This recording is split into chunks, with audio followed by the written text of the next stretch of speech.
Welcome back, everyone, to another rendition of the False Nine Show. Today we are breaking down the preview for Arsenal versus Manchester United at the Emirates on Sunday. We've got a lot to talk about in today's episode because Arsenal have been very active in the transfer market over the past couple of days. Casemiro is suspended and things are really trending upwards for Arsenal, so I'm really excited to bring this show to you guys today.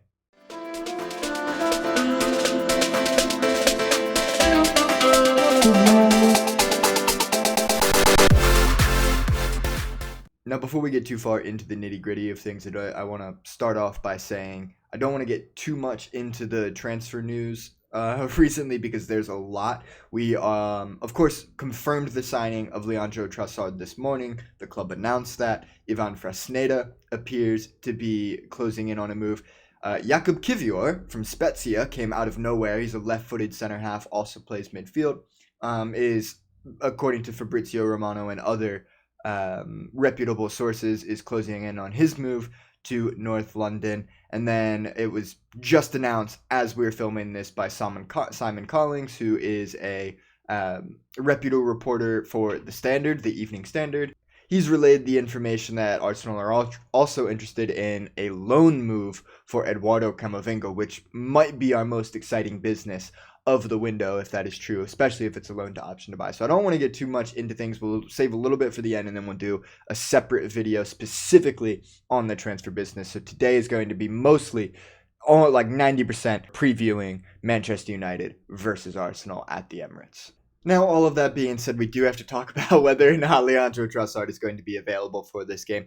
It seems, to my knowledge, and according to the research that I've done, that he is, according to the rules of the game and the rules that the FA has put in place for registering new players, he is going to be available for this match. Arsenal have completed the paperwork that they needed to. They've got it in on time, and he will be available to play for this match, to suit up for this game, if Mikel Arteta thinks that he is ready. And I have a feeling, I suspect that he will, considering our other rotation options. Reece Nelson is out injured, and Marquinhos is a lot less experienced than Leandro Trossard is, especially in the Premier League.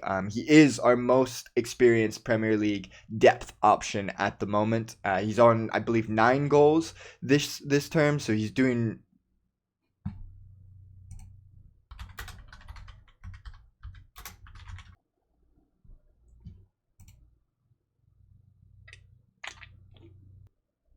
Why are you so slow?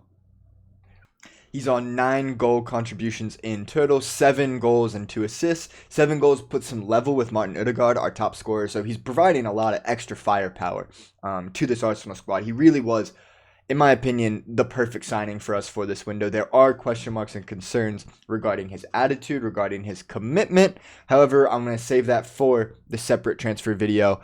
I think I have some reasoning that I can kind of see with him. I understand that I am biased, so I want to give him the benefit of the doubt, and I understand that my bias is going to lead me toward those tendencies. But I think that there are... we don't want to be too harsh on the player at this moment because players want moves sometimes, and they need moves away, and he's 28, he's not getting any younger.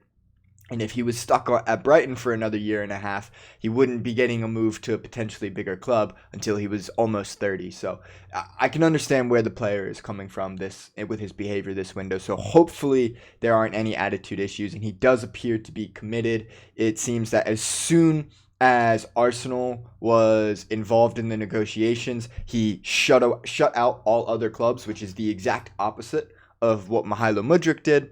So it's looking up for this player. It looks like he really wants to be here. He wants to be a gunner. He's been given the number 19 shirt, of course, and I have a feeling that he will be on the bench and make his debut for Arsenal at the Emirates on Sunday against Manchester United. I wouldn't be surprised to see him come in for Gabriel Martinelli on the left-hand side of that attack, or potentially Eddie Nketiah as well if we want to switch to a false 9, or if we're losing, he may come in a little bit earlier. He can also play on the right. He can replace Bukayo Saka. He is a bit two-footed.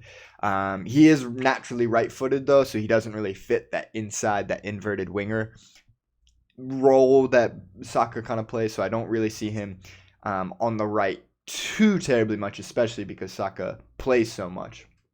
But I do think that he will make his debut at the Emirates against Manchester United on Sunday. Another win that Arsenal have going for them going into this match is the fact that Casemiro is suspended. He picked up a yellow card against Crystal Palace with a deservedly yellow card challenge against, I think it was Eberici Eze on Wednesday. So he will be missing this match. He has been suspended for accumulating 5 total yellow cards. So that's big for Arsenal because United don't really have anyone who can step into that role. Casemiro is, for all debates on Twitter and Reddit aside, one of the best midfielders, specifically defensive midfielders in the world, not only in the Premier League, but in the world as well. So missing him is a huge blow for United. They did manage to beat us last time without Casemiro. He wasn't playing. They had a McTominay and Eriksen double pivot playing behind Bruno. Their system has changed a little bit since then. This winning streak has kind of seen a shift in system a little bit, with Eriksen shifting further forward and Casemiro kind of occupying more of a single pivot. And then, of course, Luke Shaw coming in at center half. But we can't be certain of anything. Erik ten Hag has shown over his career, not only at Ajax, but also now at Manchester United, that he likes to get weird with things, that he likes to mix things up, which is refreshing to see from a neutral's perspective. A little bit irritating from an Arsenal standpoint, but it is refreshing to see from a neutral's perspective. So I understand that. But Casemiro is going to be missing, and that's a huge loss for United, and it should enable players like Martin Odegaard, like Eddie Nketiah, like Gabby Martinelli, like Bukayo Saka to really capitalize in the final third of this weakened defensive structure. The only players that Arsenal are going to be missing for this match are, of course, Gabriel Jesus, our marquee signing in the summer, the striker from Manchester City, and he's been absolutely electric for us this campaign. It is a big loss for him. However, Eddie Nketiah has stepped well into those shoes, and I do expect to see him do well again. I've really been enjoying seeing Eddie's extended run in the first team. He's been very, very solid for us this campaign, and I'm excited to see what else he can bring to the table and how his career develops. So with Gabriel Jesus' absence, that's not the biggest of loss. Reece Nelson is the other absence that we will have. We've kind of been lucky on injuries this campaign, so, knock on wood and whatnot. But yes, so Nelson and Jesus are the only players that we're going to be missing. And then United will also be missing Jadon Sancho, most likely, Diego Dallo, most likely, Anthony Martial, most likely. All 3 of these players are doubts due to fitness concerns. And then they will also be missing Donny van de Beek and Axel Tuanzebe, neither of which are important players for them. They're more squad options, and I think they have less than 500 minutes combined between them this campaign. So those aren't the biggest of losses, but some of the other potentials like Anthony Martial, that is a bigger loss for United. That moves us nicely into Wout Weghorst, who will likely be the starting striker for United in this match. He is yet to score for them. Of course, he's only had 1 game so far. He had 1 shot on target, I believe. It was like a headed shot, generated like 0.1 XG, so not the best of chances. We'll see how he does, how his career continues in a United shirt. I think that he's a fine stopgap option. Of course, Arsenal have been linked with him in the past. Pretty much every club under the sun has been linked with this guy at one point. He's a very tall, 6'6", has good technique with his feet. Very physical player. Of course, plied his trade in the Bundesliga for Wolfsburg, got his move to Burnley, and then never really caught on at Burnley as they fought to stay up, as they fought for survival. And they did end up getting relegated. Wout Weghorst then went off to Turkey, where he has now then since come back to play for United. I think he's a fine player. I think he was a good option for them to go and get as a stopgap. He's certainly not the star striker that they were hoping to sign. Marcus Rashford is still their main man. They're probably going to be looking to sign someone, not João Felix specifically, but someone like João Felix. They were linked with him, like a 100 mil, striker who can play through the middle, who's kind of complete, who offers the complete package, playing in that number 9 role. I think that United in the next 18 months or so are going to have to make a marquee signing in that regard if they really are serious about competing for the title.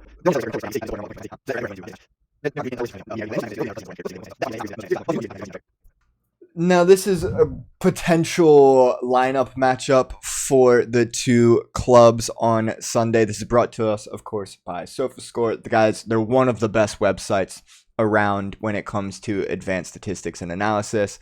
I'm not even sponsored or paid by them to say that. I just really like using them. FB Ref, Who Scored, Understat, they're kind of the main places, in my opinion, to get statistical analysis. There are a few others and some things that you can pay for as well, but there's a lot of free content out there that if you just look a little bit, it is available. And if you have any other questions about specific stats that you want more info on, like expected threat, for example, I think is a stat that's trending upwards, or a little bit more explanation of XG, let me know, and I can help you out. You can reach out to me on Twitter or on you can comment on YouTube, or you can DM me on Instagram. There are ways to get in contact, and I can try and point you in the right direction or help you out with that. But these are the two potential lineups that SofaScore has given for this match. But I do expect to see Luke Shaw here returning to his natural left back position, with Lisandro Martinez and Rafa Varane occupying the center half. And then I think it will be Aaron Wan-Bissaka playing out on this right-hand side in the absence of Diogo Dalot. Aaron Wan-Bissaka is a player that has been getting a lot of heat since his move to United. He was only 21 when he came in. And he was very good at what he was good at, and his game was lacking in other areas. And I think he has steadily added to his game over his time at United. I think he's become an underrated player in the Premier League. If Crystal Palace do indeed move for Aaron Wan-Bissaka, they try and get him to return to the London club, I think that would be great business for them, because I think he's a tremendous player and very underrated and deserves to be in the Premier League. They're saying Fred and Christian Eriksen to play in a double pivot. I have a feeling it will be McTominay and Christian Eriksen playing in this double pivot. But it may be Fred. Ten Hag seems more keen to play McTominay further forward, with Fred being more of the defensive destroyer, which I think Fred is a very defensive player, but normally because he's left-footed, he plays on the other side. So I think it'll be Christian Eriksen and McTominay, but we shall see. Marcus Rashford, Bruno Fernandes, and Antony, this is almost a guarantee to be their attacking midfield, playing behind Wout Weghorst, of course. Arsenal, I think we can be very confident how we're going to line up. We know our best 11. When everyone is fit, it's going to be Zinchenko at left back and Gabriel Jesus at center forward. However, Jesus is, of course, out, so Eddie Nketiah is stepping in to that role. And Zinchenko is healthy right now, so he's going to be playing at left back to offer more stability in the midfield.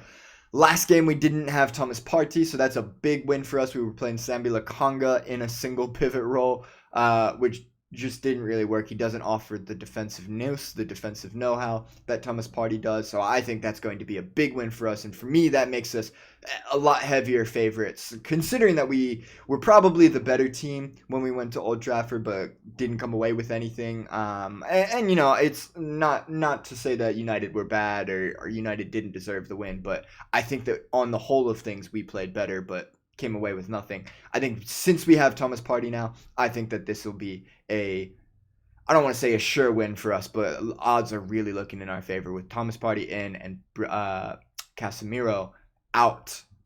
Aside from that, we'll have Aaron Ramsdale in goal. The backline, of course, of Zinchenko, Gabriel, William Saliba, and Ben White. And then the midfield three, Martin Odegaard, Thomas Partey, and Granit Xhaka. They've been the best midfield in the Premier League this year, potentially the best midfield in the world. They've been absolutely excellent, these three players, every time they have been on the pitch, and they have been a large part of the reason we have been able to control games. There is so much metal in this midfield between Xhaka and Thomas Partey. You will get bullied. They bully every midfield out there. I mean, you need to have like three players like Sergej Milinkovic-Savic, Declan Rice, and Casemiro if you want to outbully this selection of players, because these three have tremendous synergy and really complement each other really well. Then we have Gabriel Martinelli, Eddie Nketiah, and Bukayo Saka being the forward and goal scoring options. Home field advantage is going to be big for us. This is a fixture where the last three matches have all gone to the team playing at home, the team playing in their stadium. So I think that this is really big for us because it is at the Emirates. You can think back over the last, decade, over the last 20 years.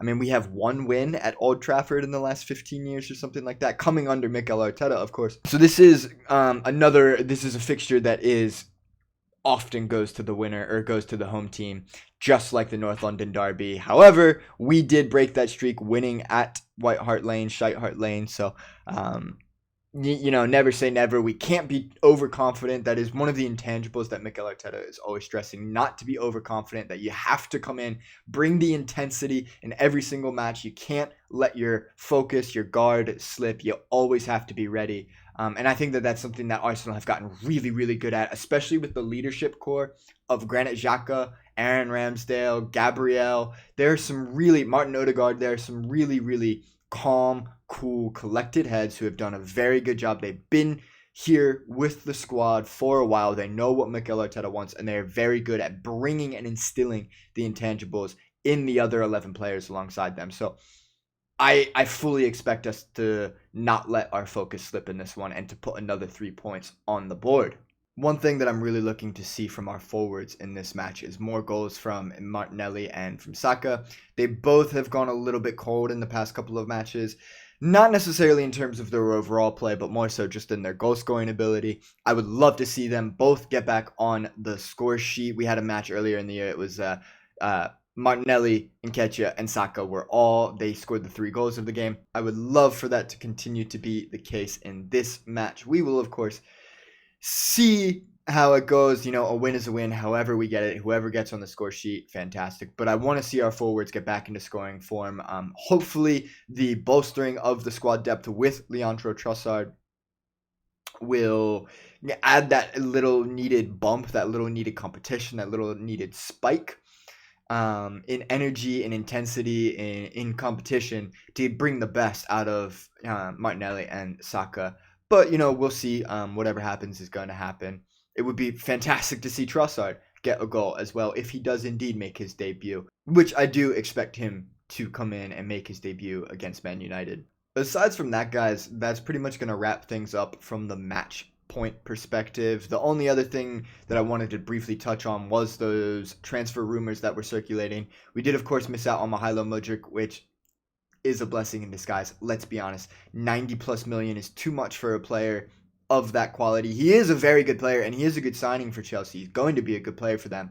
I don't know if he's going to be a good player right now. They have so many players in that position. It doesn't make sense to me. I just really think 95, 90 mil, whatever it was, this touted price of just under 100 million, it's just too much for a player like that. And so the fact that we're bringing in Trossard on 20 million, on 21 million, with the potential to rise up to 27 million, great business. Absolutely great business. Well done by Edu. Fantastic. He identified an alternative very quickly. He and Mikel Arteta talked it out, worked it out. They identified an alternative and moved for the player very quickly. And according to reports, as soon as Arsenal got involved in the negotiations, Leandro Trossard committed to us. And there was no one else, not Tottenham, not Chelsea, no one else who could get his signature. That's huge. That is absolutely critical. That is the sort of mentality that we want. Now, I'm not sitting here trying to praise him as, mentality monster or anything. But that sort of desire and commitment to play for the club, that's what we need. That's the sort of attitude that Mikel Arteta has identified as the sort of players that he wants in his side. Talking about Jakub Kiwior, he looks to be our next signing of the window. It looks like I think we might come away with 3 signings, which is a lot more than I was expecting. I was kind of thinking we would only make 1 or 2 at most. Jakub Kiwior is a ball-playing center half, left-sided center half, playing for Spezia in Serie A. I have not watched him that much, but he is a very physical, very relaxed player. He plays, in my opinion, he's stylistically very similar to Ben White. He also has experience at left back and in defensive midfield, so I think that he's kind of a foil to Ben White, but left-footed. He's a little bit taller, which is good, and he has a big aerial win percentage rate, which is important in my opinion, especially because if he comes in for Gabriel is our aerial guy. He's our guy that we expect to win headers. So that's something that Kiwior, if he's coming in to play this left-sided center half next to William Saliba, that's something he's going to be expected to do, and it's needed. That looks to be a good sign.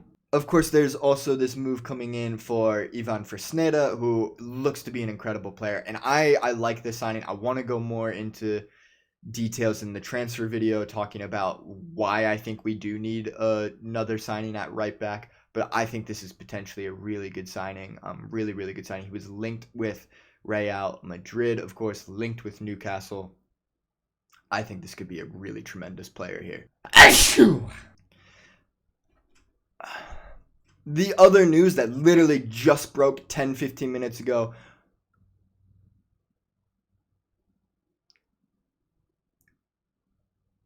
I think I have another sneeze coming on. Hang on.